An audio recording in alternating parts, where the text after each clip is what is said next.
gastrosquisis, como siempre, encabezaban esa lista. Ahora bien, es bueno señalar que en los últimos años, en los últimos 10 años, la mortalidad de estos pacientes que están esperando un trasplante de intestino ha caído. Y ustedes vean cómo dramáticamente esta mortalidad se ha ido acercando incluso a la mortalidad de lista de espera de un paciente que espera un hígado, por ejemplo. Ahora, ¿por qué? ¿Por qué estos pacientes están siendo mejor manejados? Y este manejo podemos dividirlo, o Goulet, mejor dicho, que es un estudioso de esto, uno de los padres de estos conceptos, señala que podemos identificar una primera etapa o fase de manejo de shock, del manejo hidroelectrolítico, de los antibióticos. También identificamos una etapa quirúrgica, de planificación quirúrgica y posteriormente de reconstituir la anatomía del niño lo más posible. Y luego viene un largo periodo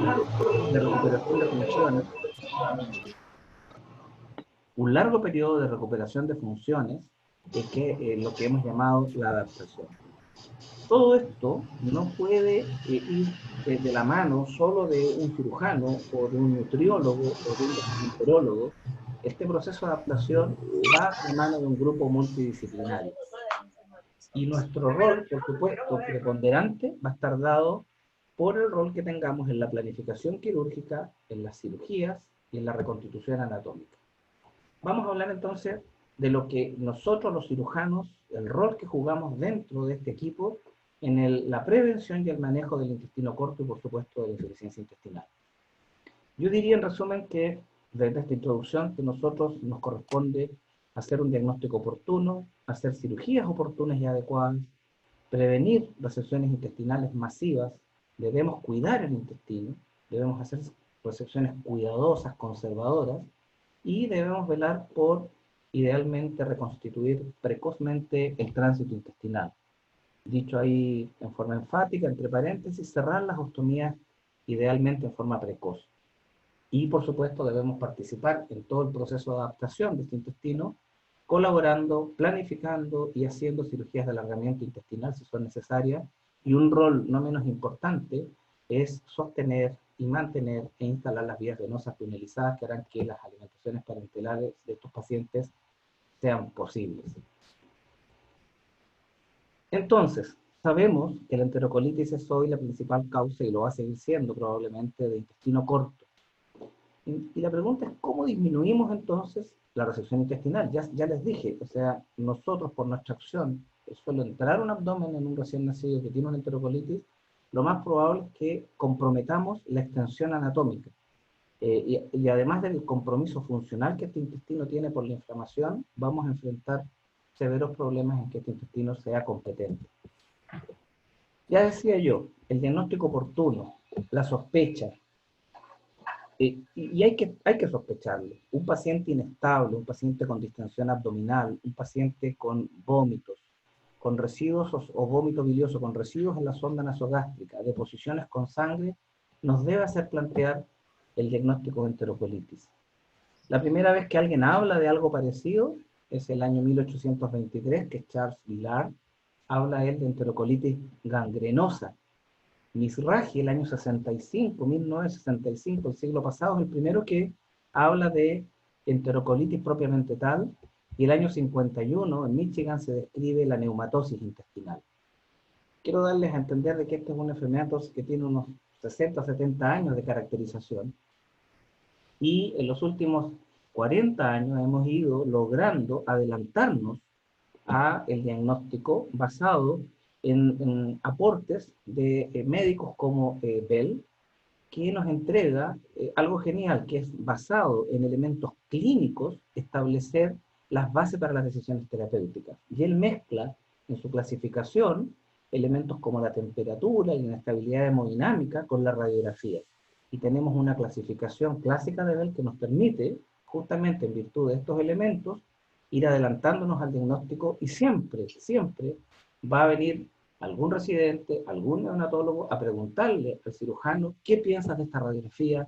¿Qué te parece este abdomen? ¿Qué piensas de este niño? ¿Te parece que tiene una enterocolitis en evolución o tiene otra cosa? Es nuestra responsabilidad entonces estar atento y participar del diagnóstico.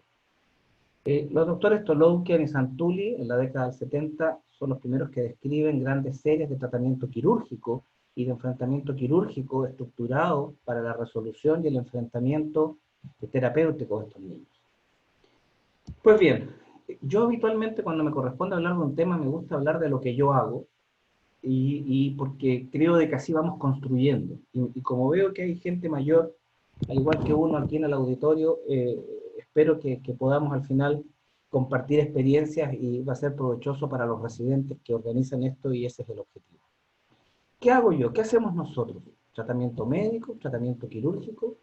Pues bien, utilizamos sí la clasificación de Bell, estamos siempre atentos a los fenómenos descritos ya hace 40 años respecto a la inestabilidad, a la bradicardia, a la distensión abdominal, a la sangre oculta en las deposiciones y a la neumatosis intestinal. Estos elementos que son clásicos, nosotros los consideramos, evaluamos si hay neumatosis, evaluamos si hay sangre en las deposiciones, hacemos diagnósticos de enterocolitis y nos embarcamos en un tratamiento médico en principio, con antibióticos, con alimentación parenteral y un control médico, quirúrgico, radiológico, dependiendo de la evolución del paciente. Ahora bien, ¿cuándo operamos? Cuando yo comenzaba mis primeros pasos de cirujano, hace ya como 30 años, joven ahí, a mí me hablaban de las 5P, y eso basado en un artículo de Kozlowski, en que establecía valores predictivos positivos para cada uno de estos síntomas, y en esos tiempos el gas portal tenía un valor importante. Los otros elementos caían dentro de las indicaciones, y hablábamos de indicaciones absolutas para la perforación y la peritonitis, y de indicaciones relativas con menor valor predictivo positivo para el plastrón o el deterioro clínico. Hoy en día sabemos que la presencia de gas en el territorio portal no necesariamente es indicador de cirugía. Hoy sabemos, y lo podemos comprobar con ecografía, cómo este gas que se ve en la vena porta puede verse en pacientes que no necesariamente están cursando con una enterocolitis, como podría ser, por ejemplo, una alergia a la proteína de la leche de vaca. Ahora bien, es cierto que pacientes muy graves sí tienen este patrón radiológico intrahepático, eso es correcto. Ahora bien, la ecografía ha cobrado también algún grado de importancia. Yo creo que en la medida que pasen los años vamos a poder sacarle más información, pero básicamente hoy nos puede decir un buen ecografista en el análisis de las estructuras, fundamentalmente del intestino grueso y el intestino delgado, si existe una adecuada o no vasculatura, si hay motilidad, si hay zonas de isquemia, y nosotros podemos hacer un seguimiento de esas asas y nos va a ir ayudando. Tenemos, creo yo, que aún establecer correlatos radiológicos clínicos que nos permitan, en base a esas imágenes ecográficas, tomar decisiones acertadas. Aquí tenemos algunos ejemplos, cómo la ecografía es capaz de mostrar neumatosis y cómo la ecografía es capaz de mostrar flujos o ausencia de flujos. Ahora bien, el tiempo pasa y evidentemente entonces esto del gas en la vena porta ya no es una indicación absoluta, deja de serlo, pasa a ser una cosa más bien relativa o casi sin importancia, pero siguen siendo indicaciones absolutas categóricas el neumoperitoneo, la perforación, y dependiendo del escenario, ¿por qué no decirlo el deterioro clínico? Ambas indicaciones probablemente de urgencia, ¿no? El paciente está muy mal, el paciente se perforó, y esto hace que nos llamen a las 3, 4 de la mañana a resolver a este paciente. Este niño no va bien y nos van a llamar.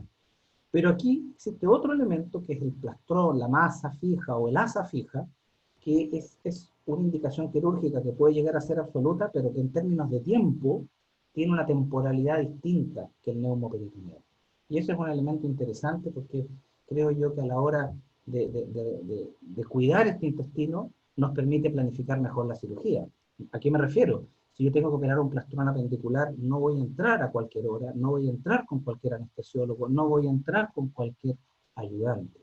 Voy a poder planificarlo, son cirugías que requieren planificación y se puede hacer. No puedo dejar de mencionar algo que cada día vemos más. Recuerdo este niño en forma muy viva, que fue un niñito que operé de recién nacido por apneas, por reflujo, un niñito que tenía 15 días, que vomitaba todo, esto fue hace muchos años, y nos hizo una severa enterocolitis postoperatoria, con incluso aire libre. Ven ustedes. Este niño tenía todos sus parámetros, todos sus parámetros inflamatorios normales, tenía su abdomen absolutamente blando, y este debe haber sido los primeros pacientes, hace unos 20 años atrás, en que diagnosticamos una alergia a la proteína de leche de vaca, y nunca más se me olvidó que la alergia a la proteína de leche de vaca puede ser hoy un gran simulador de cuadros. No tengo claro si me atrevería a observar esto, probablemente hoy le metería el laparoscopio. ¿Okay? En esos tiempos no hacíamos laparoscopía en recién nacido. Pero hay que operar. Tenemos la P de neumoperitoneo, la P de perforación intestinal, y tenemos que operar. Y el cirujano, o la cirujano, porque ahora son todas las cirujanos, se agarra la cabeza y dice, tengo que operar a este niño, y lo hace con justa razón, porque la verdad que ella sabe, nosotros sabemos que hasta el 40 o 50% de los pacientes que tengo que operar pueden fallecer. Este es un trabajo de Pierro del 2012, de 200 pacientes, donde queda más o menos claro lo que les pasa a estos pacientes en esta serie, en otra serie, pero esto da cuenta de lo grave que es esta enfermedad, una enfermedad que tiene mortalidad. Ahora bien, esta pregunta que hoy día nos hemos hecho con CIPEF respecto a Ese las lo estrategias, tengo, creo. perdón, estas estrategias para disminuir el síndrome de intestino corto, no somos nosotros nomás que nos los preguntamos. Hay artículos dedicados a este tema, y aquí se resume en esta tabla, de este trabajo de un grupo de Denver, que existen para ellos estrategias de drenaje de la cavidad abdominal enfrentados a la indicación quirúrgica, estrategias derivativas y estrategias de recepción. Y yo me voy a permitir hablar de estas tres estrategias. Hablemos primero de las estrategias de drenaje. Hablemos del drenaje de la cavidad peritoneal enfrentados a un neumoperitoneo. ¿Es útil? ¿No es útil? ¿Cuándo lo uso? ¿Por qué lo uso? Pues bien, el primero en presentar el uso del drenaje fue el doctor Marshall.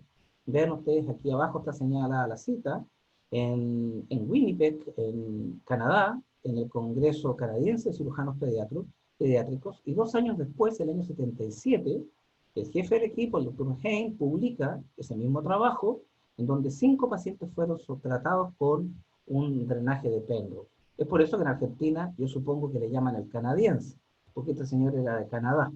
Nosotros le decimos drenaje de Penrose o drenaje. Es interesante cómo 3 pacientes sometidos a esta terapia sobrevivieron con 1 y 2 años de seguimiento. A partir de ese momento, diversos grupos comenzaron a usar el drenaje enfrentados a la situación de neumoperitoneo. Veíamos un niño con neumoperitoneo, le poníamos drenaje. Y así ustedes ven que hay pacientes a los cuales algunos autores, frente al neumoperitoneo, lo operaban, sobrevivía el 68. A otros le ponían drenaje, sobrevivía el 58. Y le poníamos drenaje a todo neumoperitoneo, y este trabajo de Pierro del 2005 da cuenta un poquitito de eso, en que le preguntaban a los cirujanos del Reino Unido en qué momentos usaban drenaje peritoneal. Y ven ustedes de aquello, frente al neumoperitoneo, ven ustedes, es donde básicamente se usaba el drenaje. Obviamente nadie lo ponía en otras circunstancias, como masa abdominal. Era muy raro que alguien entrara a poner un drenaje en esas circunstancias.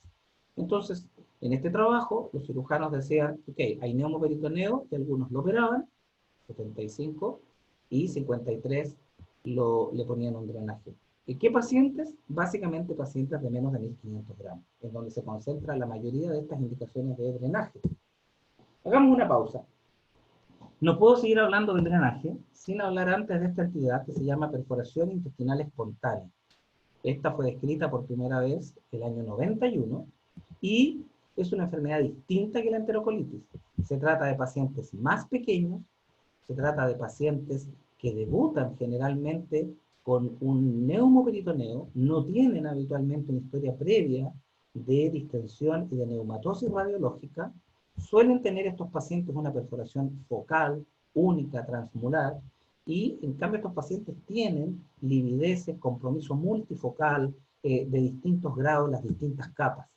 Son enfermedades distintas, están bastante bien caracterizadas. En la perforación intestinal espontánea se ve en niños incluso más pequeños todavía. Ya dije que son de instalación brusca, la perforación intestinal espontánea no está asociada a la alimentación, siempre de algún modo va a tener algún resorte quirúrgico, algo hay que hacer, poner un drenaje, pero requiere que el cirujano esté encima, y se asocia como factor de riesgo al uso de esteroides y antiinflamatorios no esteroidales. Vemos cómo esta enfermedad, que es distinta, tiene una mortalidad que es menor a las mismas edades gestacionales bajas si las comparamos con la mortalidad de la enterocolitis. Sigamos hablando del drenaje. Este drenaje, entonces, nosotros, ¿cómo lo usamos? Yo lo uso para tratar una enterocolitis o lo uso como terapia de estabilización. La verdad es que hay un trabajo interesante del año 2010, un prospectivo randomizado, en donde tomaron a 69 niños en los cuales detectaron y diagnosticaron neumoperitoneo. Pues bien, aquellos pacientes a los cuales, a los pacientes 35, a los cuales se les puso drenaje, 74% de ellos requirió una laparotomía posterior. ¿Qué quiere decir? De que, primero, sobrevivieron al drenaje, pero segundo, no sirvió de tratamiento. Esta estrategia de ponerle un drenaje a cualquier niño sin discriminar quién era, solo por el hecho de tener neumoperitoneo, no discrimina si el tratamiento va a ser definitivo o transitorio. Aquí tenemos pacientes con neumoperitoneo brusco, descomprimimos primero con un Avocar, una bránula, después un drenaje, el paciente se puede estabilizar. Aquí hay otro paciente, le ponemos un drenaje, el paciente se estabiliza. Otro, que sabemos que está con un neumoperitoneo, no sale nada en el primero y en el segundo sí sale. Este paciente tenía una perforación supramesocolónica, una perforación gástrica, y tenía compartimentalizado el aire. No bastó con drenar en el fosa ilíaca derecha, donde lo hago habitualmente. O este paciente en el cual pusimos un drenaje, estaba gravísimo, ya tenía alguna laparotomía y se volvió a complicar y tuvimos que esperar algunas horas que se estabilizara para después operarlo y miren lo que nos encontramos.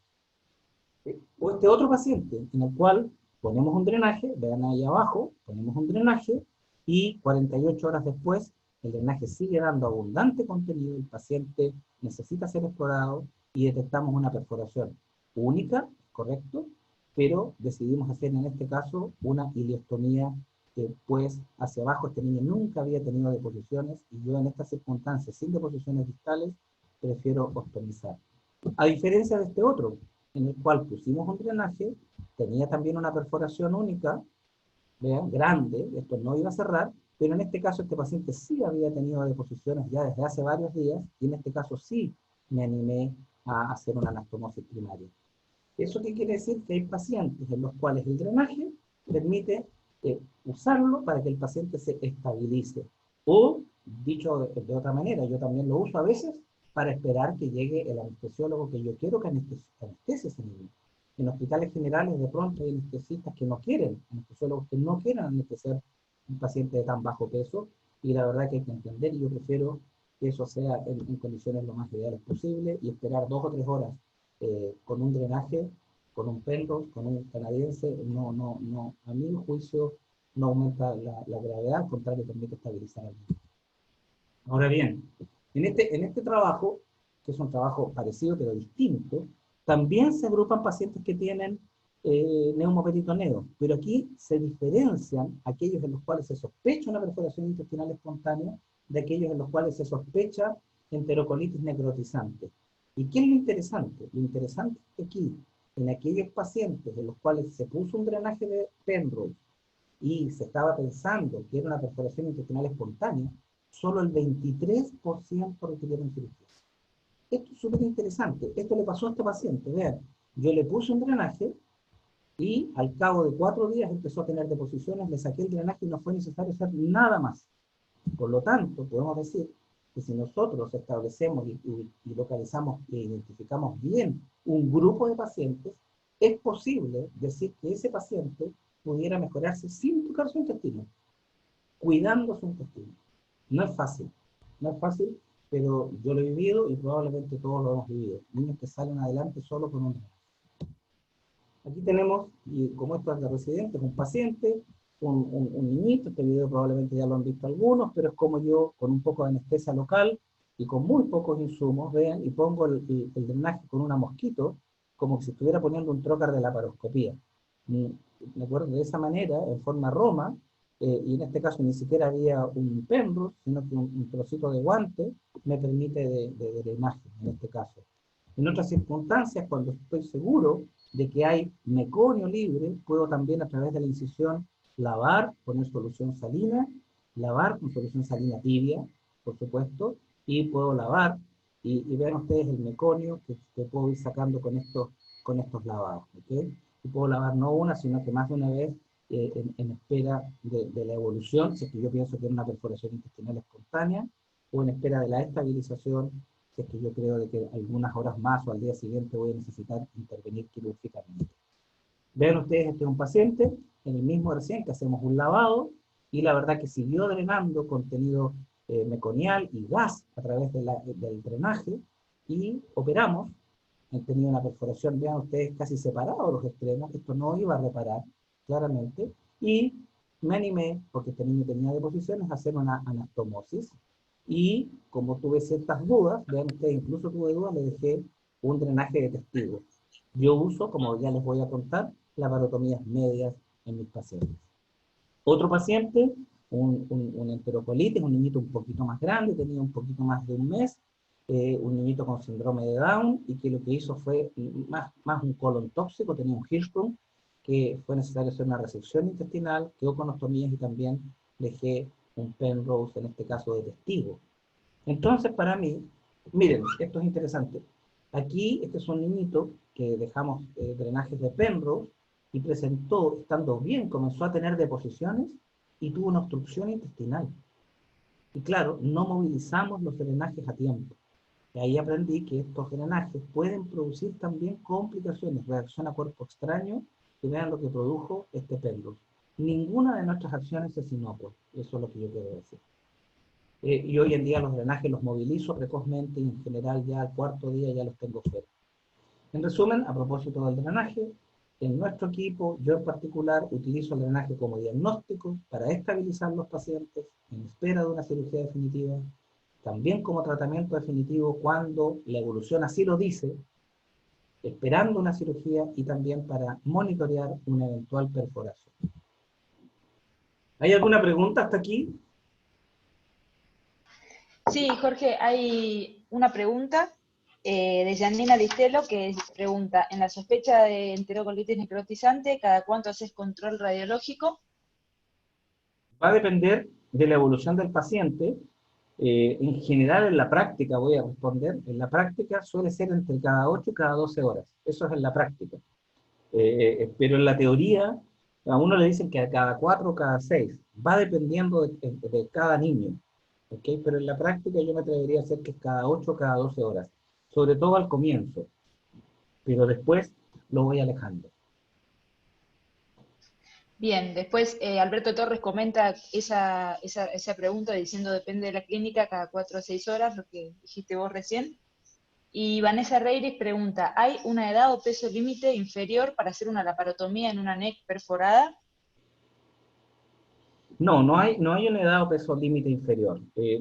Yo sí, si es una NEC, es una NEC, estamos hablando de NEC propiamente tal, la verdad es que generalmente ese paciente, si pesa 600 gramos y se perforó, yo en general primero estabilizo, miro muy bien, dreno, generalmente parto drenando, porque siempre el paciente, considero yo, cuando es muy pequeño, va a llegar en mejores condiciones si ese paciente ha estado drenado y descomprimido al menos 2 o 4 horas antes. ¿Okay? Pero si era una NEC, si tenía neumatosis, si estaba cursando con un cuadro infeccioso evidente con neumatosis, y tiene el abdomen distendido con cambio de coloración, ese paciente no va a andar con un drenaje y yo lo opero, independiente de la edad y el peso. Perfecto. Después ¿Seguimos? Alberto Vale. Torres ¿Sí? pregunta, ¿cómo diferencia perforación única de NEC previo a la cirugía?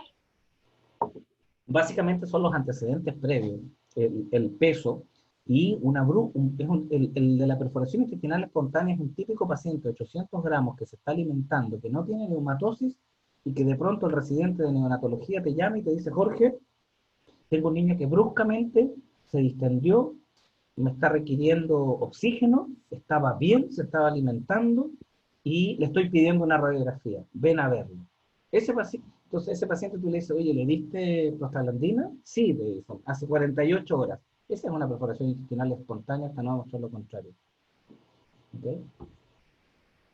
Bien, hay bastantes preguntas más, no sé si querés seguir o querés que Anda te... resumiéndolas, yo voy a seguir avanzando, ¿te parece? Bueno, Hemos hablado acá del diagnóstico. Dime. hay dos preguntas con respecto a la incisión. La doctora María Paula Vidone te pregunta por qué elegís la incisión mediana, Voy a y hablar Alex, ahora de eso. perfecto, ¿listo? Voy a hablar de la parotomía.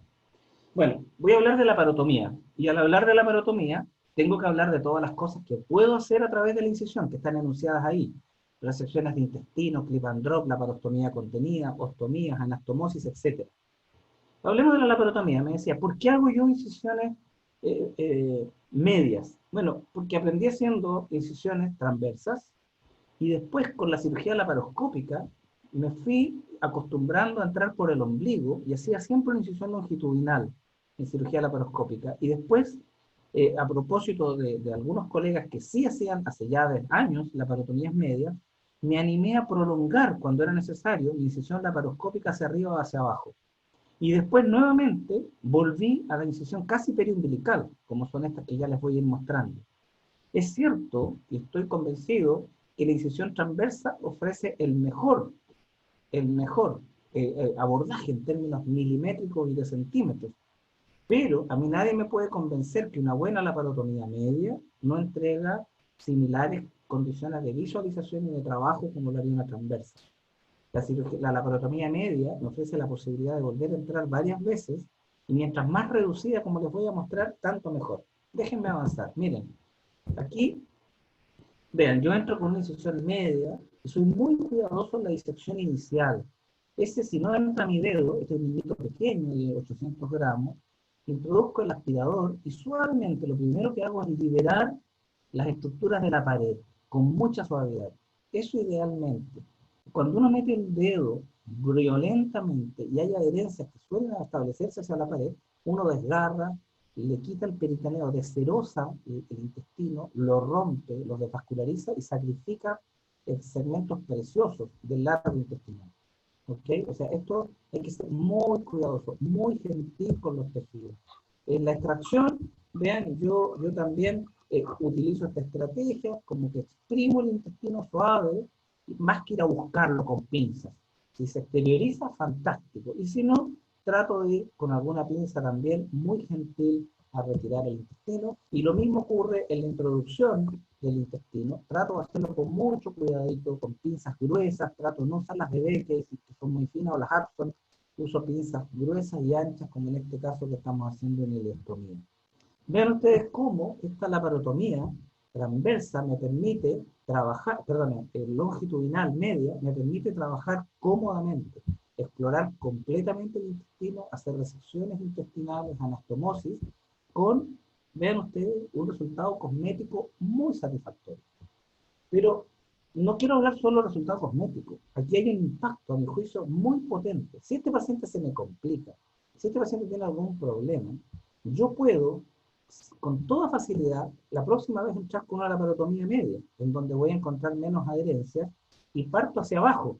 Y si no me resulta, puedo eventualmente hacer una incisión hacia arriba. Y la verdad es que puedo subir, bajar, y incluso me permite nuevamente después planificar mis ostomías. Ostomías que por lo demás, yo desde hace ya muchos años planifico siempre en el cuadrante inferior. No hago ostomías en esta zona. ¿Okay? Tengo que estar muy forzado, pero me atrevo a decir que no hago, no me gusta hacer, y considero que en todo sentido, ya les voy a explicar, que las ostomías bajo la línea umbilical son satisfactorias. Esto entonces, la laparotomía media, a mi modo de ver, me permite planificar muy bien mi cirugía, me permite volver a entrar al abdomen muchas veces con una adecuada planificación. No nos olvidemos que cada vez que abrimos la pared abdominal, se generan múltiples adherencias a la pared abdominal desde las asas. Y cada adherencia es un intestino que puede sufrir y terminamos resecando. Ahora bien, esto es lo que pasa cuando hay poca planificación. Vean, incisiones transversas aquí, incisión transversa acá, incisión transversa acá, colostomías, laparotomías medias, otra ostomía acá. Cuando yo hablaba de planificación, esto no puede ocurrir. Aquí no hay planificación. Aquí el doctor estaba apurado y a lo mejor era necesario hacerlo, pero si estamos muy apurados, no le hagamos una ostomía. Hay recursos para salvar la situación cuando estamos apurados. No lo ostomicemos, ya les voy a mostrar cómo. Pero esto no puede ser. Miren este pobre niño. Eh, ¿Por dónde entro? ¿Dónde es seguro entrar cuando tenga que reconstituir el tránsito intestinal? ¿Ok? Entonces, hablemos un poquitito de eso. Hablemos de las resecciones intestinales. Estas resecciones me obligan a mí a evitar resecciones masivas. ¿Cómo diferencio entre lo que está vital y lo que está necrótico? Aquí el concepto del second look cobra mucha importancia. Cuidemos entonces y evitemos resecar zonas que pudieran estar vitales y que transitoriamente están desvascularizadas, como se ve muy bien en esta imagen. Pudiéramos habernos entusiasmado en resecar más intestino del necesario. Esperemos 12 horas, esperemos 24 horas, esperemos a veces 48 horas. Lo que no nos puede ocurrir es que por esto de ser resolutivos, vayamos y resequemos segmentos vitales, como se ve aquí en este trozo de intestino. Esto ya no más, esto no puede ocurrir. Se trata de recién nacidos de muy bajo peso, a los cuales les estamos quitando su intestino, comprometiendo la vitalidad, la función de su intestino. Y cada centímetro, aquí vale oro. Recordemos que prematuros de menos de 27 semanas, su intestino mide el doble, la mitad que un prematuro de 35. Por lo tanto, algo de perogrullo. Si yo retiro 5 centímetros en un intestino, voy a estar perdiendo 10 o más centímetros. Y eso es muchísimo. Y existen estrategias que nos permiten de buena manera resolver estos dos problemas. El clip and drop es una de ellas, es una técnica descrita el año 96 y que consiste básicamente que enfrentados a una perforación intestinal en el contexto de una enterocolitis necrotizante, identificar las zonas necróticas y las zonas de perforación y eliminar las zonas de necrosis en forma segmentaria, manteniendo segmentos pequeños de intestino vital. Y esos segmentos pequeños de intestino vital, clipados en sus extremos para evitar la salida de material intestinal hacia la cavidad peritoneal en el periodo de espera, porque estos pacientes nosotros los podemos dejar en stand-by para un second look y verificar si todos y cada uno de estos segmentos que inicialmente interpretamos como vitales siguen siéndolo. ¿Qué uso de clip? Uso esto, una clipera laparoscópica de adultos, de vesícula, y si ustedes ven, yo cuando son muchos los segmentos, un truquito, porque todo esto a veces me ha pasado, les pongo un puntito ordenando los segmentos, porque cuando voy a entrar a reconstituir el tránsito, la verdad que en una oportunidad me quedó un segmento de 3 centímetros abandonado, no lo vi, porque a veces pasan estas cosas y cuando puedo, y lo permite la situación, le pongo un puntito y dejo más o menos armado para la anastomosis. Aquí hay otro paciente con resecciones segmentarias de intestino, usando el clip, y aquí vemos la evaluación radiológica de este mismo paciente que está esperando que lo reoperemos. ¿Cómo le dejamos esto? Cerrado, en este caso en un abdomen más bien seco, digo yo, y lo dejé con una laparostomía contenida, un plástico en relación con el intestino, y una esponja cubierta en este caso con un tegader. Una curación que se mantuvo seca. Este paciente yo lo exploro a las 48, a las 72, y a veces he tenido niños en estas condiciones muy graves hasta el máximo 7-10 días. El máximo, niños que no los podía tocar, yo sabía que si los tocaba se me morían, y han salido adelante. ¿No? Ahora, si esta curación se moja, es bueno cambiarla y estar tomando cultivos al menos cada 72 horas. Ya que estamos hablando de la laparostomía contenida, redondeamos el concepto. La utilizo con frecuencia cuando tengo zonas de vitalidad dudosa o zonas de necrosis, y la utilizo, como ya les señalé recién, o seca, sin ningún drenaje, o con un Penrose lateral, que me permite en esta zona eventualmente después dejar una ostomía. ¿Okay? Aquí tengo otro paciente con un clip and drop. Aquí vemos que usamos una laparostomía contenida, estamos entrando a revisar, sacamos los clips, y a veces una sonda es un buen truco para reconstituir el lumen con algunas suturas, como se ve aquí, varias suturas, como se ve en esta imagen utilizando siempre Prolen. Yo utilizo para todas mis suturas intestinales monofilamento irreabsorbible, Prolen 6,0, a veces 5,0, dependiendo del grosor del intestino. Vean esto es dramático, a propósito de la laparostomía contenida.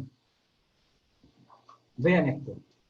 Este es un niño que a mí me llaman a evaluar en otro centro y la verdad que me encuentro con esto y la verdad que todo bien, diría yo, pero yo me encuentro con esto y primero me llama la atención un VAC puesto en un niñito de 1 kilo, se ve todo bien, funcionando el VAC, el abdomen está distendido, está blando, ¿ok? Pero hay algo que les llama la atención. Bueno, la verdad es que es increíble cómo es evidente lo que está pasando acá. Vean las extremidades inferiores, vean el color del niño, y esto de las laparostomías contenidas, y esto de los VAC, y esto de los... hay que tener mucho cuidado. Mucho, mucho cuidado. Vean lo que pasó en este caso.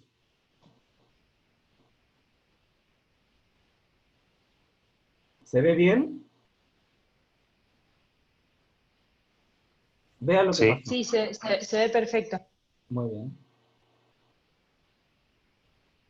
Un VAC. Vean la vasculatura del intestino. No hay vasculatura del intestino. Este intestino está isquémico, teniendo un sistema, ¿cierto?, de vacío. Esto es muy interesante. Esto es muy interesante. Vean ahí, de nuevo lo mismo, estamos sacando el intestino, y blanco, absolutamente blanco. Bueno, al cabo de unos minutos, esta es una emergencia, ¿no? Vean que el VAC incluso lesionó la piel. Algo que parecía estar a muy baja presión, estaba no más de 25. Vean la piel cómo dañó el VAC. Y aquí al cabo de un rato, muestra es que el VAC, a pesar de haber estado bien puesto y todo, estaba dificultando la normal vasculatura de este intestino.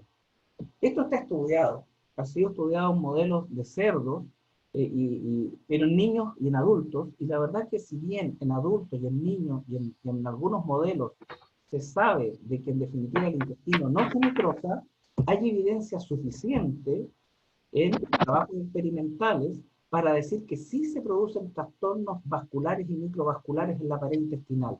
Y en recién nacidos tan pequeños como este, que pesaba menos de 1 kilo, la verdad es que utilizar presiones negativas van a determinar síndromes compartimentales, o sea, de bajo flujo, por decirlo así, pero a presiones negativas.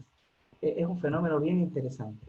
Aquí, el mismo niño, yo le cambié el sistema por un sistema que utilizo habitualmente, y este es un sistema en el cual uso esponja y con un drenaje, en el fondo es un sistema Bogotá, pero lo pongo con una llave de 3 vías.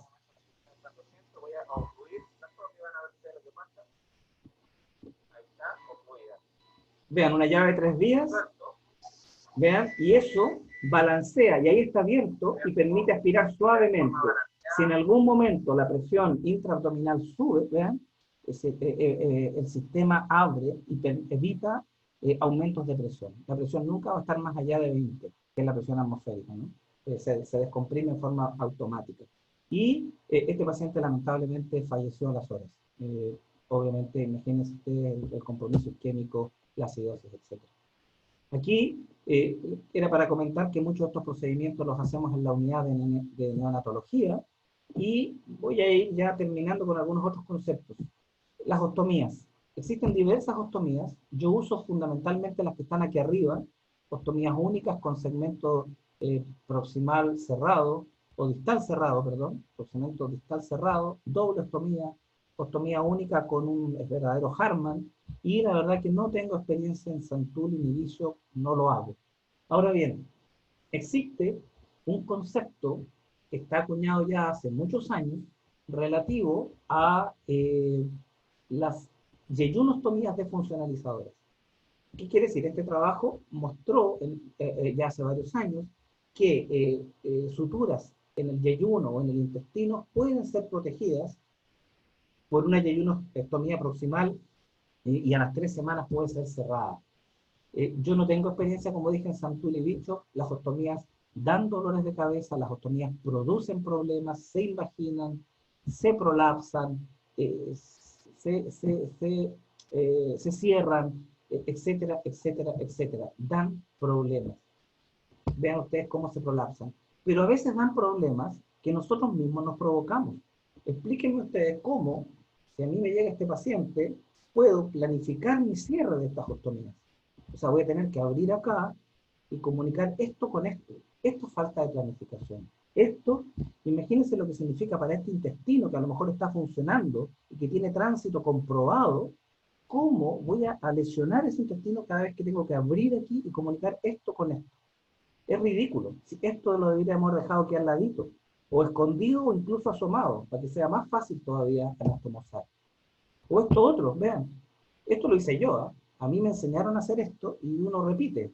Esto fue hace 20 años, vean. Esto no puede ser, esto no tiene ni una lógica. O sea, yo para reconstituir este intestino voy a tener que tener en la mano ahora todo el resto del intestino. Pará. Aquí vean lo mismo, ¿no? Una tremenda laparotomía, como operaba yo antes, y también me enseñaban, hagan las ostomías.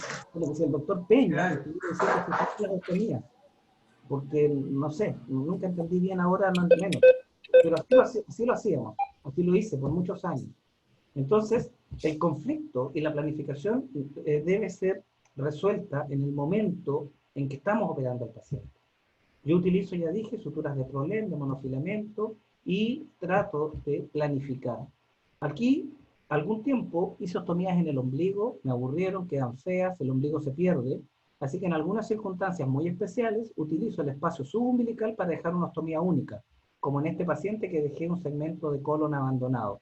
Después hago una incisión en los anjos y puedo cerrar casi sin secuela cosmética para este paciente. Aquí vean, esto es lo que hago hoy habitualmente. Laparotomías medias, de largo variable, dependiendo de cada paciente, y ostomías en cañón de escopeta o cabos divorciados, como dicen ustedes, en fosa ilíaca derecha. Ojo con las ostomías. Las ostomías producen deshidratación, producen alteraciones funcionales hepáticas, producen inserciones por hongo, retardan la adaptación. Vean aquí un paciente con una yeyunostomía, vean lo que le pasa al hígado. Y lo que es peor, cuando yo empiezo a tratar de rescatar este intestino, yo ya sé que aquí estoy sacrificando 3 centímetros por lado. Vean, zona fibrosa, zona cartonada, zona dilatada. Para hacer una anastomía voy a tomar tiempo.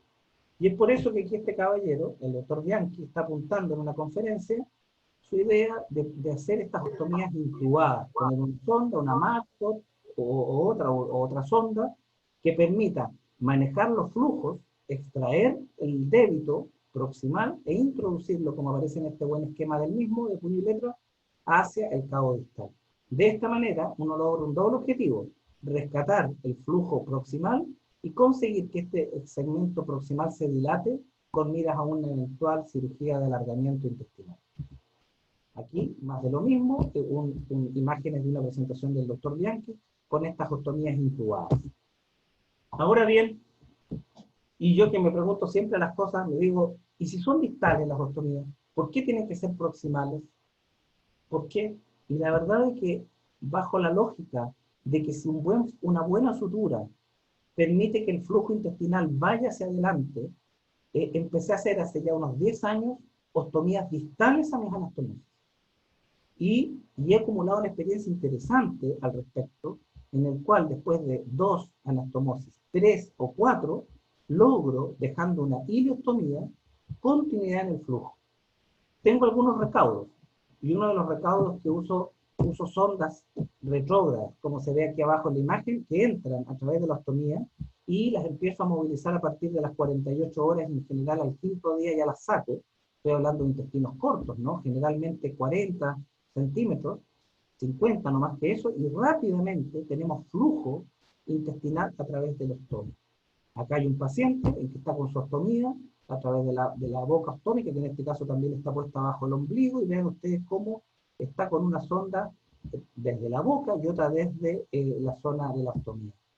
Aquí resumo algunos pacientes, he hecho hasta 4 anastomosis con ostomías distales. ¿Okay? Aquí les voy a mostrar todo lo que les he dicho en un solo paciente, para ir terminando. Este es un paciente que presenta neumoperitoneo, un paciente al cual le pongo un drenaje. Acto seguido, Después del drenaje el paciente se estabiliza, hago una mini laparotomía, ahí está el drenaje, hago una mini laparotomía, logro exteriorizar las asas, me encuentro que hay segmentos necróticos y otros dudosos, hago un clip and drop, dejo una laparostomía contenida, vean, casi ni se nota la incisión umbilical, y dejo un drenaje de testigo para que drene el líquido peritoneal. Aquí está el monitoreo y posoperatorio, se ve todo tranquilo, y este es el día de la cirugía, saco el drenaje, abro de nuevo la incisión y logro reconstruir, y aquí se ve 1, 2, 3, 4 anastomosis, incluso le saco un Meckel al paciente, y dejo con una sonda, aquí se ve, un tutor retrógrado a través de la ostomía, aquí abajo también se ve. Cierro mi incisión. Pasan algunos días, el paciente comienza con tránsito intestinal, y cuando ya tengo tránsito intestinal demostrado, con un poco de prolapso en ambos cabos, entro con una incisión focal, focalizada, a esto yo le llamo reconstituciones intestinales focalizadas, y anastomosis. Vean ustedes el resultado. Un paciente anastomosado, su abdomen limpio, y acá abajo con tránsito intestinal. Un niño sometido al menos a unas 6 cirugías con un excelente resultado. Cuidando su intestino después de al menos 6 anastomosis dentro, un intestino corto. Y ahora sí termino. Llevamos ya casi una hora, 45 minutos. Ahora voy a hablar termino con las anastomosis primarias que yo hago en algunas circunstancias, que son básicamente los niños que tienen una perforación intestinal espontánea, siempre y cuando esa perforación intestinal espontánea, yo tenga certeza que el paciente está estable y que haya tenido un colon que funcione, que haya tenido deposiciones previas. Si yo nunca he tenido un colon funcionante, no me animo a hacer una anastomosis primaria. Aquí tengo otro paciente con una anastomosis primaria en la cual hice una doble anastomosis dentro del intestino delgado y el colon, y aquí el tutor entra por el ano, vean ustedes, y empiezo a movilizar la sonda a las 48 horas. Aquí hay otro paciente con anastomosis primaria también, en donde dejo, aquí no hay tutor, era un intestino corto, vean, lo saqué gran parte, pero me pareció vital el intestino, y este niño tenía deposición, sí, le dejé un tutor por el ano, disculpa. Dejé un tutor por el ano, este es el mismo paciente, y yo creo que con eso estamos. ¿Ah? Quería hablar de la válvula ileocecal, porque es muy importante, aquí somos todos cirujanos, sabemos la importancia de la válvula ileocecal, sabemos lo importante que esté en términos de que su ausencia determina sobrecrecimiento bacteriano. Voy a terminar con esto. No es infrecuente que cuando hacemos una ileostomía nos quede un segmento muy corto de ilio distal. Eso. ¿Lo ven? Y entonces, yo decía, ¿cuánto es el mínimo necesario de ilio distal para anastomosar? Y empecé a acercarme cada vez más. Primero decía yo 3 centímetros, hay una zona de hiperpresión. Siempre se me dijo que eran muy peligrosas las anastomosis previas. Entonces, bueno, hago 2 cosas. 1, ya no le tengo mucho miedo a acercarme incluso a 4 o 5 milímetros. 2, divulsiono el ODI. Meto una pinza y la dilato un poquito el ODI. Y 3, si tengo dudas, como acá, dejo una sonda transanastomótica, aquí ven, tipo Bitzel, que llega hasta el ciego. Esa es una forma de proteger la sutura. Aquí estoy rescatando, vean, rescatando una válvula con una sonda que pasa tipo Bitzel a través de, y mantuve la válvula ileocecal. Vean la anastomosis, está casi en el ciego, y la válvula la mantuvimos, ¿ok? Y finalmente, cuando hay asas dilatadas en las reconstrucciones intestinales, estas asas, que son muchas veces preostómicas, yo he estado haciendo lo que hacemos en cirugía de alargamiento intestinal, que son incisiones transversas seriadas, cierto tipo STEP, para conseguir al menos, en este caso, un aumento de diámetro de 4 centímetros a 10 centímetros. Gané un poquitito en este hilo en distal y fue funcional. También la válvula estaba casi perdida y la rescatamos. Aquí se ve muy bien el apéndice, vean. Miren el hilo distal.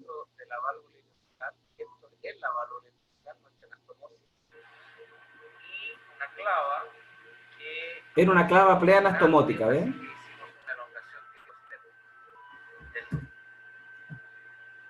Ya, pues bueno, yo creo que hay bastante material. Aquí es una forma también de cuidar la arteria marginal, pero podemos seguir hablando eternamente. Yo creo que es suficiente por hoy y de cirugía laparoscópica podemos hablar otro día. Espectacular, Jorge, como siempre, tus presentaciones. Hay un montón de preguntas. Bien. Romina Braverman pregunta si colocas en principio el drenaje en fosa ilíaca derecha por alguna razón. Sí, porque ahí después hago las ostomías en el 90% de los casos. Yo pongo el drenaje donde va a ir después mi ileostomía o mi yeyunostomía. Bárbaro. El doctor Justo Baquila de Santa Fe nos pregunta, dice, quisiera saber su opinión respecto al uso de ecografía intestinal para diagnóstico en la fase necrótica, antes de la perforación clínica. Sí, nosotros, nosotros lo utilizamos para el diagnóstico y seguimiento de la enterocolitis, incluso en las fases iniciales, cuando aparece la neumatosis. A veces es más precoz que la misma radiografía. Como decía yo, todavía nos falta un poquitito más de experiencia de nuestros radiólogos y del correlato radiológico clínico. En términos de la necrosis, la hemos utilizado en forma muy específica. Cuando tengo un paciente, por ejemplo, de 7 días que ha completado tratamiento médico y el paciente no arriba, nosotros la utilizamos, uno, para diagnosticar eventualmente una asa fija o un plastrón o algún otro elemento. Dos, para diagnosticar si hay algún otro cuadro diferencial. O sea, no nos olvidemos que a veces las niñitas pueden tener problemas ováricos y que existen apendicitis agudas del recién nacido, que si no las pensamos, no las diagnosticamos. O sea, la ecografía yo la pido de rutina. Pero que la ecografía me diga, opera este niño o no lo operas, aún no he llegado yo a esa etapa, aun cuando siempre pido una ecografía. La indicación quirúrgica todavía yo la hago en base a la clínica, a mi mano y a la evolución del paciente. Perfecto. Andrés Rodríguez pregunta si en los recién nacidos prematuros afecta o cambia el procedimiento. ¿Qué procedimiento? ¿De cuál estamos hablando? ¿El drenaje, ostomía, laparotomía? No sé si Andrés quiere aclararlo. Dale Mientras tanto vamos micrófono. pasando a... Sí, le damos micrófono. Andrés Rodríguez, si querés activar tu micrófono. Mientras tanto, Marisol Ramírez pregunta cuál es para usted la indicación de la parotomía en la NEC. ¿De laparotomía? Dios santo, Dios santo. Para mí la indicación de la parotomía en una enterocolitis necrotizante es la perforación intestinal, básicamente, como principal emergencia. Si el paciente está inestable, generalmente espero, lo voy, le digo al intensivista de neonatología que mejore, que lo optimice, reviso los exámenes, veo cómo está la acidosis, que lo mejoren, y vuelvo 2, 3 horas después, y si sigue más mal y me convenzo que el paciente está mal, lo exploro. Existe esa opción. En caso contrario, cuando hay una masa, complemento con una radiografía, complemento con una ecografía y eventualmente con estudios contrastados. No es infrecuente que estos pacientes que están un poquitito distendidos y que han hecho en el cuadro de enterocolitis, tú les das un poquitito de medio de contraste oral, alguna solución discretamente hiperosmolar, un 320, 330, y algunos de estos pacientes arrancan. Y otros se quedan pegados y están obstruidos, tú demuestras obstrucción intestinal y los operas. Yo diría que ese es más o menos el ámbito de indicación quirúrgica para mí. Perfecto. El doctor Andrés Benito pregunta si el drenaje abdominal lo puede usar en cualquier paciente, aunque sea transitoriamente. El drenaje abdominal lo uso en cualquier paciente, como ya señalé, lo uso en forma transitoria, en espera de estabilización, o definitivamente en espera de un quirófano que está siendo ocupado por algún otro colega. O en algunas oportunidades, cuando pongo el drenaje, sale meconio, y al día siguiente por ese drenaje ya no sale nada más, y es un niño que tiene todo el perfil de una perforación intestinal espontánea, yo con frecuencia espero y confío que ese niñito pudiera estar dentro del grupo que va a andar bien. Y tengo pacientes que no han necesitado nada más.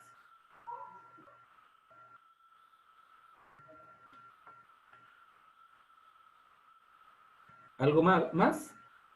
Perfecto, sí. Acá hay otra pregunta. El doctor Juárez Pagasa te pregunta cuándo decide derivar o anastomosar si el bebé ya ha evacuado con anterioridad. Es una buena pregunta. En general, si yo logro hacer anastomosis satisfactorias, una o dos, y el niño ha evacuado, yo tiendo a hacer una anastomosis primaria. ¿Ok? Ahora, va a depender de muchas cosas también, porque si el paciente está muy grave, yo en ese momento a lo mejor voy a hacer un clip and drop en vez de anastomosar y voy a entrar 24 o 48 horas después. Si el paciente está estable, está todo bien, y yo sé que es una perforación intestinal espontánea, que a veces no es una, son dos, pudieran anastomosarlo. Si es una enterocolitis, yo también tengo que estar muy seguro que es una enterocolitis que la estoy pillando en su fase más final, antes de anastomosar. Y si tengo dudas, anastomoso, también hago esto, todo depende, caso a caso, y lo dejo con una laparostomía contenida, ¿de acuerdo?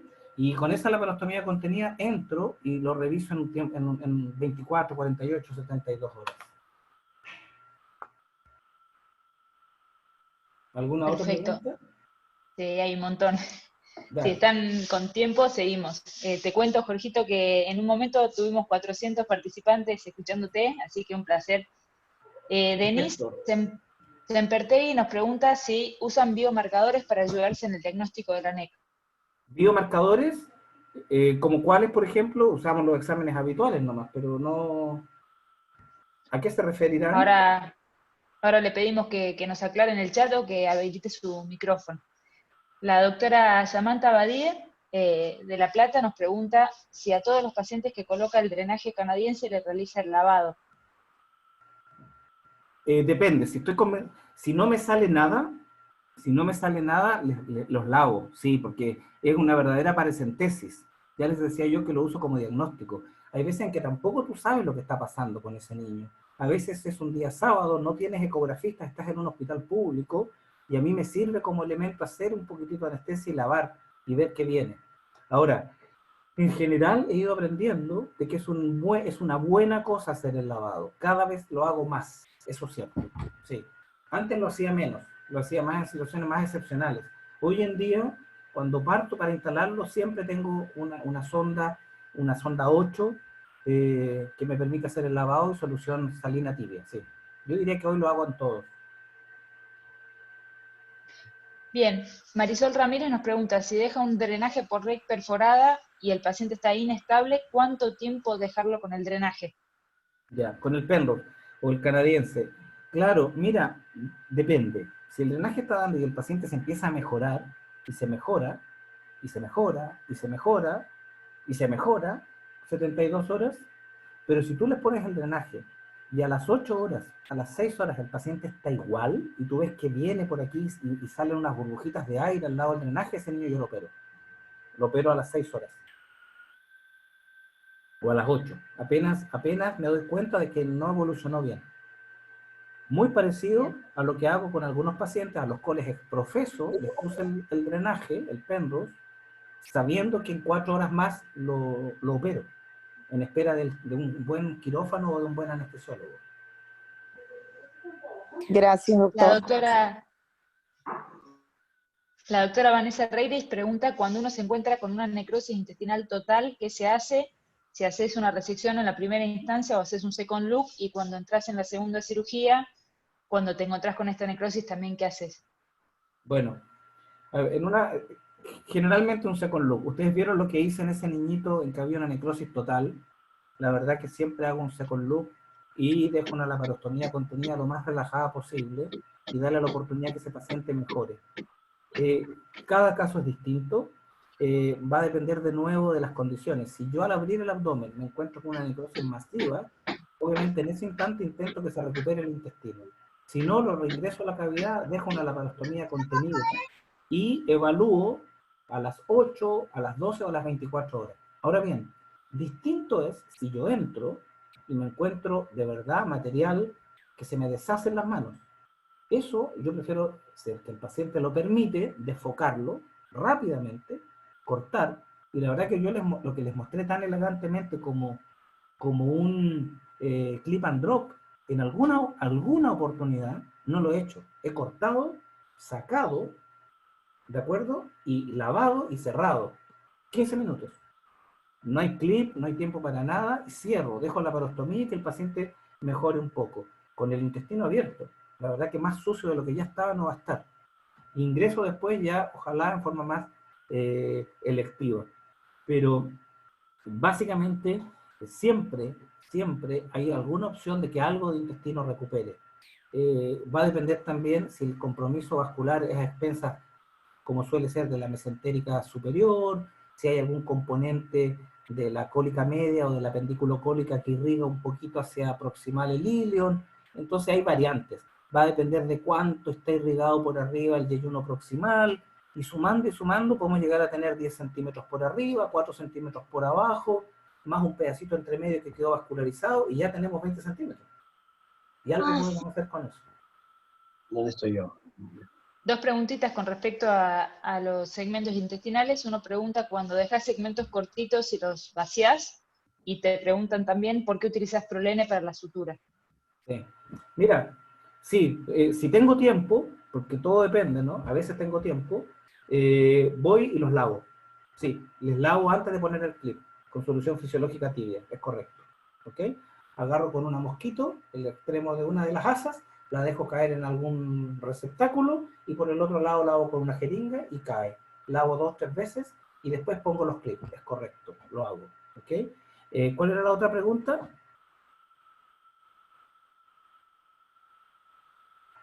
¿Por qué utilizas el prolene para las suturas? Porque bueno, porque después de ustedes ver que me ha tocado reoperar muchos de estos niños, muchos, o porque se me complicaron, o porque ya estoy más viejo y me llaman a ayudar, entonces vuelvo y miro, y el Vicryl que le había puesto yo mismo hace años, o el Vicryl que le puso un colega hoy, ya no está, al cuarto día, séptimo día. Es insólito. Y yo digo, ¿dónde está el Vicryl? De alguna manera, estos niños, estoy convencido de eso, son muy hipercatabólicos. Y conversando con otros colegas, fundamentalmente la gente de Great Ormond Street, ellos de hace muchos años que han definido el uso del monofilamento para sus suturas en estas condiciones. Tanto así que la usan en el esófago, también, ¿no? Y en otras condiciones similares. Hoy en día, mis suturas intestinales, en intestinos sufridos o inflamados a cualquier edad, es con monofilamento. No nos olvidemos que hoy la mejor sutura, la más probada, la que se hace todos los días en el mundo, más hecha, es la sutura mecánica de la manga gástrica, que no es otra cosa que una sutura irreabsorbible separada. ¿Ok? Perfecto. Acá hay dos preguntas con respecto al tutor. ¿Qué sonda usás como tutor? Si es siliconada y si le haces perforaciones extras para ayudar a la descompresión intestinal. Sí, uso sondas siliconadas. En ese sentido, los argentinos nos han regalado Silmac, que es una maravilla, tienen todo tipo de sondas. Nosotros disponemos de ellas, y si no, uso sondas nasoyeyunales, que también son bastante adecuadas. Las uso con fenestraciones adicionales a las que habitualmente tienen. El objetivo es servir de tutor, efectivamente, y además eventualmente que sirvan de drenaje interior. Ahora, estas sondas tienen un doble objetivo. Uno que es servir de tutor, el lumen interior. Pero además, cuando tú acomodas estos intestinos inflamados, acartonados, gruesos, el solo hecho de tener una sonda en el interior, a mi humilde modo de ver, impide el quinqueo que habitualmente estas asas de intestinos sufren, estableciendo curvas que son un poquitito más tolerantes a la hora de una eventual obstrucción. La presencia de una sonda en su interior hace que las curvas, entonces, a mi juicio, porque después yo lo veo en la radiografía, las sondas nunca se doblan violentamente. Y eso hace, a mi modo de ver, que se establezca un lumen. ¿Okay? Bárbaro. La doctora María Florencia Varela. Uso sonda número 8 o 10. 8 o 10. María Florencia Varela te pregunta si a las NEC que drenás como primera conducta quirúrgica las exploras posteriormente de rutina. A las NEC, mira, todas las NEC terminan siendo exploradas. No es que las vaya a explorar, necesitan ser exploradas porque me fijo muy cuidadosamente de lo que empieza a dar por ese drenaje. Y la verdad es que si el drenaje sigue dando y no dan deposiciones, ese niño tiene indicación quirúrgica. ¿Ya? No es que yo, la verdad que no tengo una receta, es caso a caso, pero si ese NEC yo lo estabilicé, le puse el drenaje y anduvo bien, que tengo por ahí alguna NEC que anduvo bien, el bien se va a traducir en que tiene deposiciones. Pero ojo, no hay que cantar victoria, hola Flor, porque la verdad es que estos pacientes en algunas oportunidades hacen obstrucciones intestinales. Y tú estabas feliz y al mes tienes que operarlo por una obstrucción intestinal. Con respecto a las perforaciones intestinales espontáneas, hay dos preguntas. Una que te dice si pueden existir dos en áreas separadas o si siempre tiene que ser una sola. Y la otra, si hay algún segmento del intestino que sea normalmente más afectado que otro por la perforación Sí, intestinal puede ser espontánea. más de un área. Hay historias, sí, que se pierden, yo creo que se mezclan, si todo esto es un espectro, ¿no? Efectivamente, en mi experiencia, suelen ser a veces más de una perforación, dos o tres a veces, ¿ya? Me ha tocado ver dos o tres antimesentéricas, netas, perfectas, increíble, ¿ok? Ahora bien, lo que se describía que era el compromiso más bien del intestino delgado distal, ilion, en mi experiencia no es tan así. Cada día veo que se me han ido subiendo las complicaciones. Y tenemos siempre forzosa necesidad de ir a suturar una sutura que está a 30 centímetros del yeyuno. No me preguntes por qué siempre está a 30 centímetros del yeyuno. O no sabemos medir, o todas las reglas miden lo mismo, pero habitualmente como a 30 centímetros ya tenemos una perforación. ¿Ok? ¿Qué suele ser esa, la ostomía que dejamos asomada, y que es la que nos da los grandes dolores de cabeza de las pérdidas aumentadas, de la nutrición parenteral, motivo por el cual yo inicié esta idea loca de anastomosar y derivar distal. Entre paréntesis, ninguna de esos 12, 13 pacientes que tengo con esa estrategia me han filtrado, ¿eh? Nunca. Perfecto. Acá hay una pregunta que nos manda Gastón Ceballos desde Esquel, que te pregunta si tenés más eventraciones por vía umbilical, o sea, por la incisión umbilical, que por otra vía. No, no, no. Buen Bien. bicril, sí.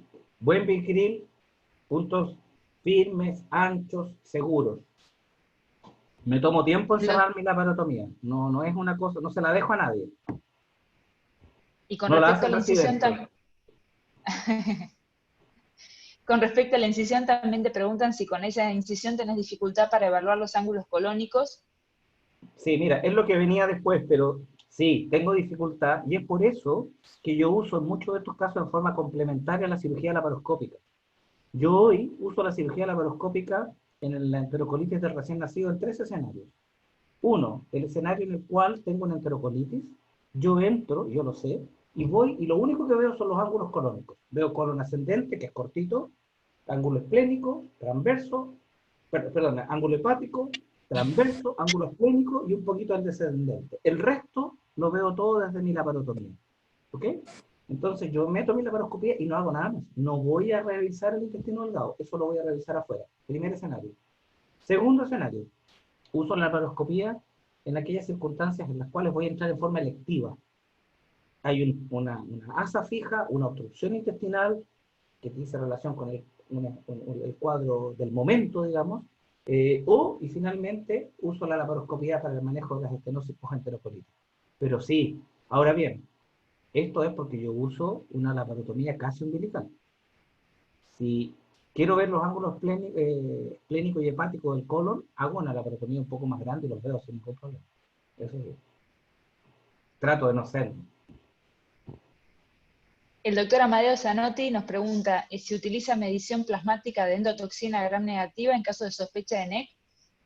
No, Amadeo, qué gusto que estés aquí. Me encantaría escuchar tu opinión sobre lo que hemos hablado. ¿Le puedes dar el micrófono a Amadeo, Lucía? Sí, sí, él lo puede activar. Doctor Zanotti. Momento. Momento, ¿me escuchan? Sí, Amadeo, ¿cómo estás? Escucha Gusto perfecto. saludarte.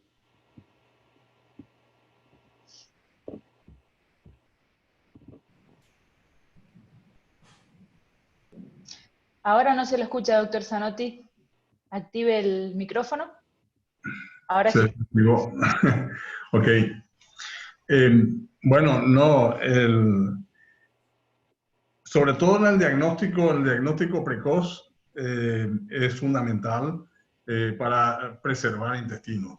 Lo antes que intervengamos, en el sentido de que una vez que tengamos eh, sospecha de necrosis intestinal, menos segmentos vamos a tener que extirpar.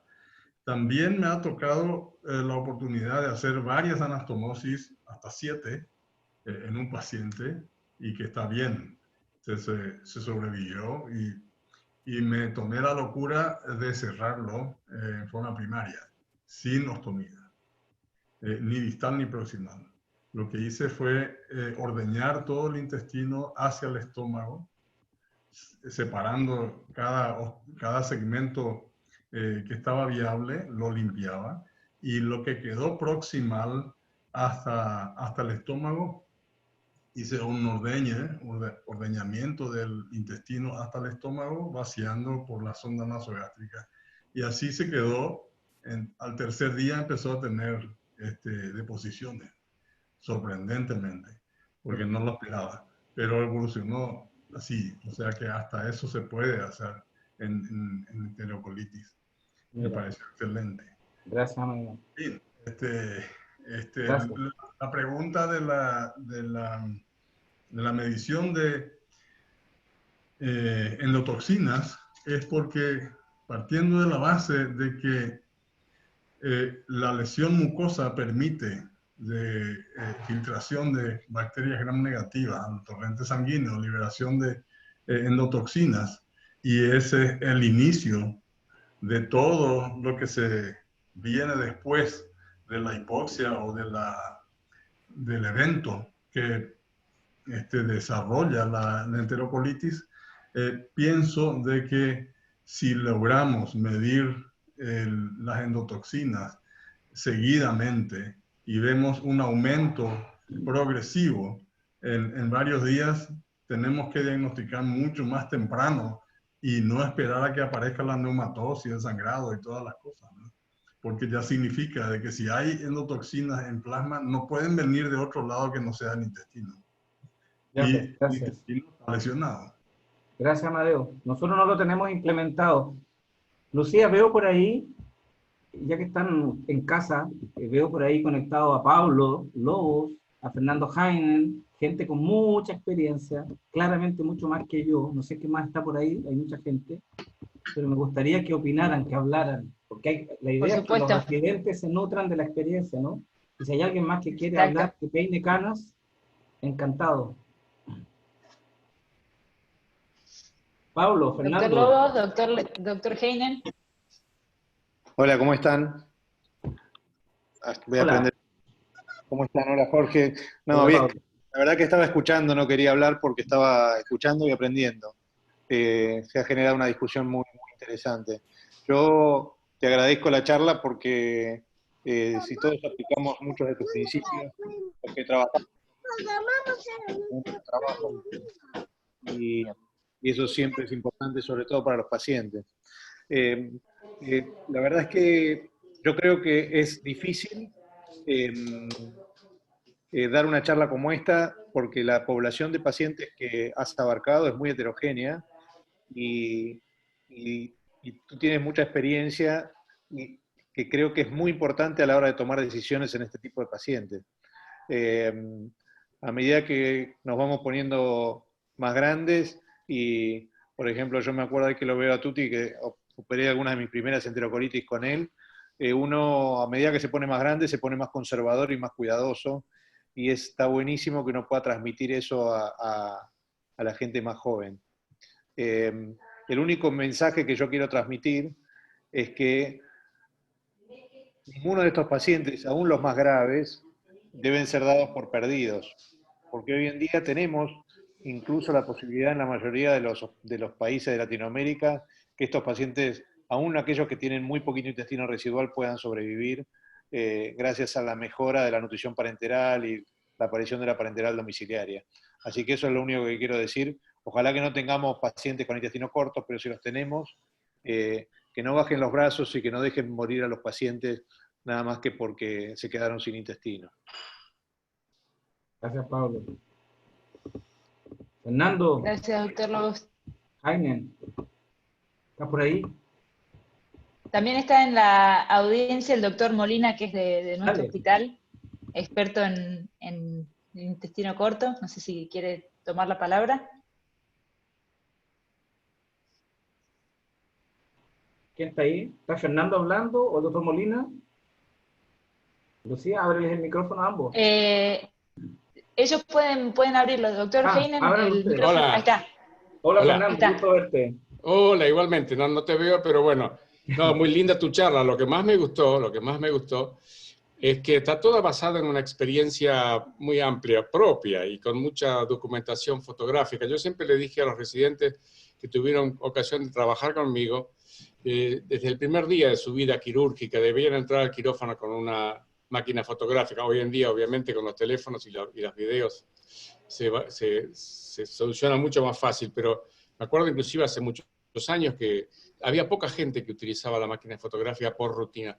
Tú lo has hecho y la verdad que eso implica una gran carga de experiencia que podés transmitir, muy vivenciada, muy trabajada, muy linda. No he escuchado hoy una charla de aquel que leyó para hablar, sino de aquel que trabajó y se quemó las cejas en el propio quirófano para después poder enseñar. Así que te felicito y realmente fue muy lindo. Gracias, Fernando. Gracias. Y ahora que hable Molina, que tiene mucha experiencia en el tema. También nos acompañan el doctor Boulione, la doctora Isa Reifman, la doctora Mauri. Tenemos, por suerte, muchos expertos escuchándonos. Así que hablen, sí. Pueden levantar su micrófono. Y podés, si querés, pasar el host a Lucía, así lo podemos ver la cara. Lucía. Yo estoy acá, no sé si se me ve. No, no se te ve ahora, ahí está, sí. Ah, que estás duplicada, ya. Okay. Estoy duplicada. ¿Qué más? ¿Alguien más quiere decir algo? La verdad que hay muchísimas preguntas, no sé si yo nos da tengo el tiempo para... Así que sí, yo estoy encantado, sí. Te voy a leer una pregunta que... Hola. ¿Sí? ¿Hay alguien ahí que quiere hablar? Sí, buenas tardes. Yo soy la doctora Susana Noriega, jefa de cirugía del Hospital Alejandro Posadas de Buenos Aires. Así que le agradezco, Susana, doctora, la charla. Un gusto, a usted personalmente no lo conocía. Muchos de los que están encolumnados sí. Y quería compartir un poquito la experiencia de algunos años y decir que hoy en día sigue siendo el desafío más grande en la enterocolitis necrotizante, la oportunidad quirúrgica antes de la perforación intestinal, y que de haber seguido todos los parámetros que marca la bibliografía en el tiempo, con respecto a las imágenes, con respecto al consumo de plaquetas, a la enterorragia, finalmente gana la clínica y la semiología abdominal para encontrar el momento más oportuno. Y es claro que operar el paciente neonatal, y más si es un prematuro, antes de la perforación, nos da otra performance, otro pronóstico. Con respecto a lo que usted marcó de las punciones y los drenajes, nosotros las punciones abdominales en el Hospital Posadas las hacemos en la izquierda del abdomen, en la fosa ilíaca izquierda, para evitar el ciego, y las láminas de drenaje las utilizamos en algunos casos como tratamiento transitorio. Si bien algún paciente perdido en la serie grande ha quedado como tratamiento definitivo, siempre lo utilizamos como transitorio para darle tiempo al neonatólogo a mejorar las características clínicas del neonato y permitir una mejor tolerancia al acto quirúrgico. Las heridas las hacemos transversas, en el tiempo hemos usado todas y nos resultó bastante más eventrógena la mediana que las transversas, y las ostomías las plantamos por debajo de la incisión por un tema de evitar contaminaciones y aperturas de heridas. Nos permite una exploración de los 4 cuadrantes del abdomen para lo que hiciere falta. No utilizamos abdómenes contenidos, tampoco el BAC, preferimos en la experiencia hacer las relaparotomías. Cuando es muy extensa la NEC y hay que hacer varias resecciones, elegimos no ostomizar en función de el intestino residual, aunque tengamos que hacer muchas anastomosis.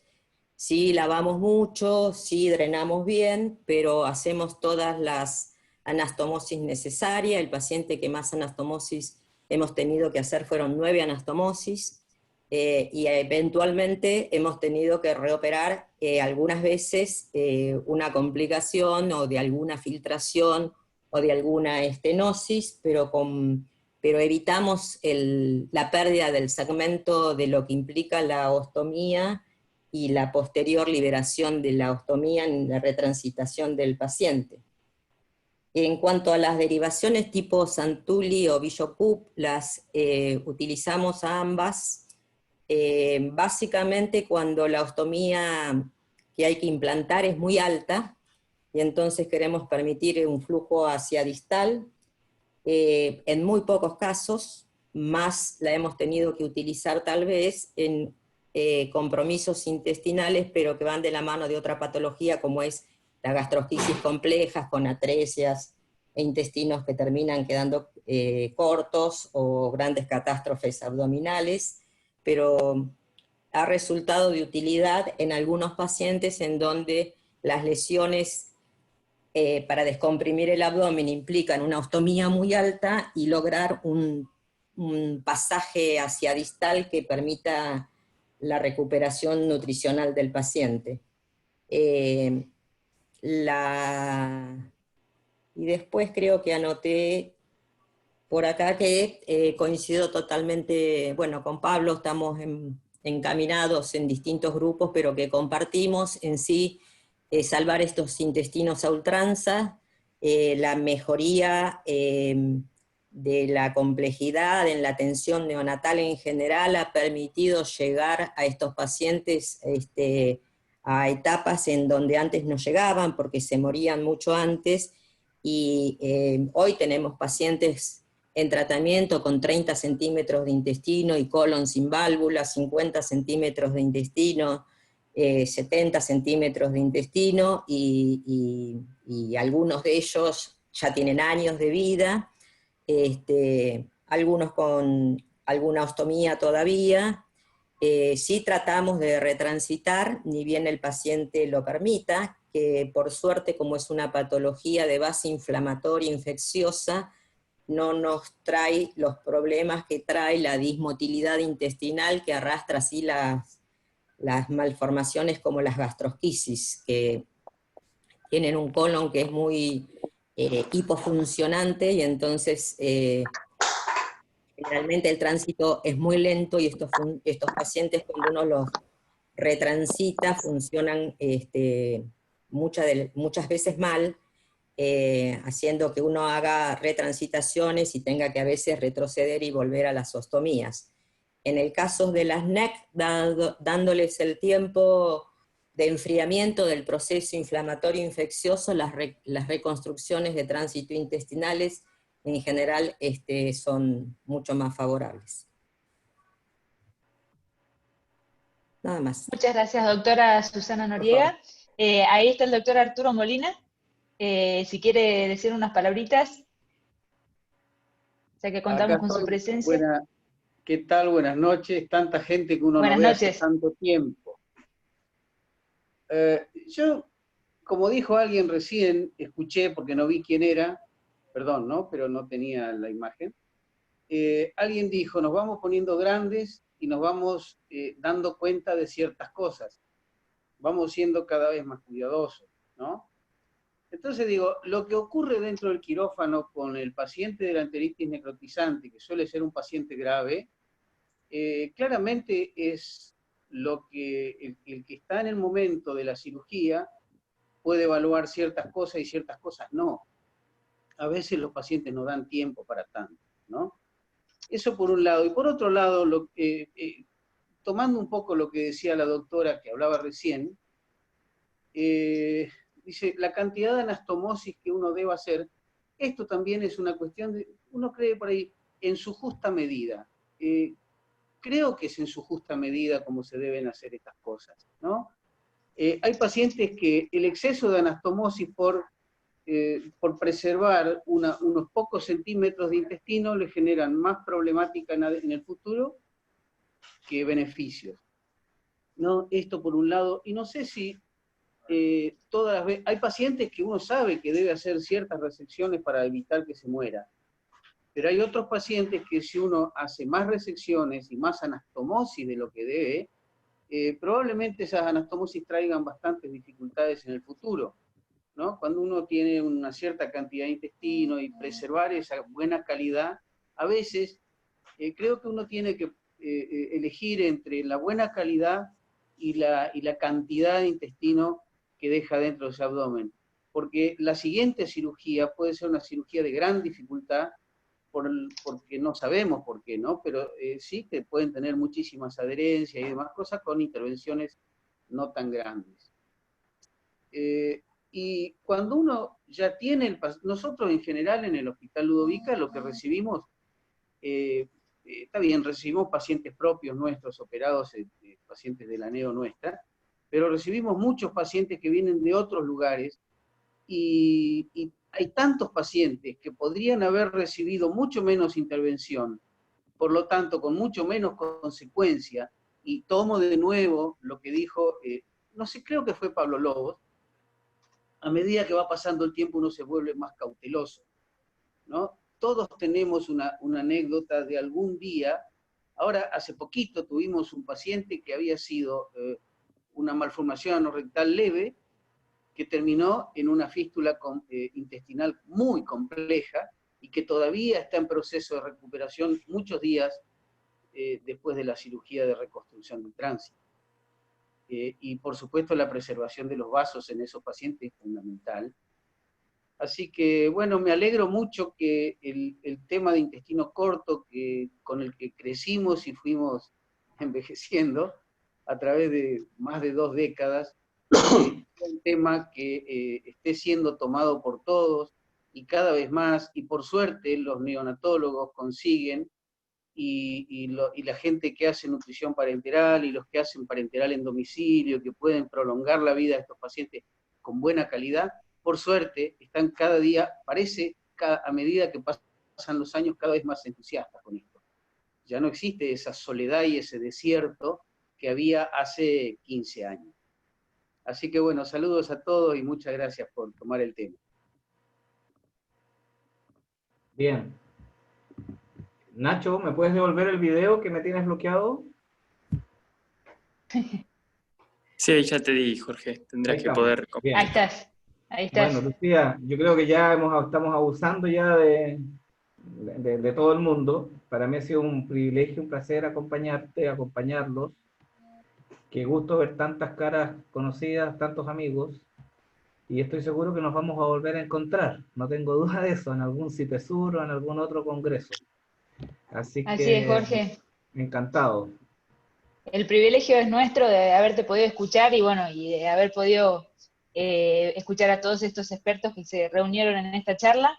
Queremos agradecer a la CACIP, porque si no fuera por ellos no podríamos contar con este Zoom para un número limitado de participantes y de tiempo.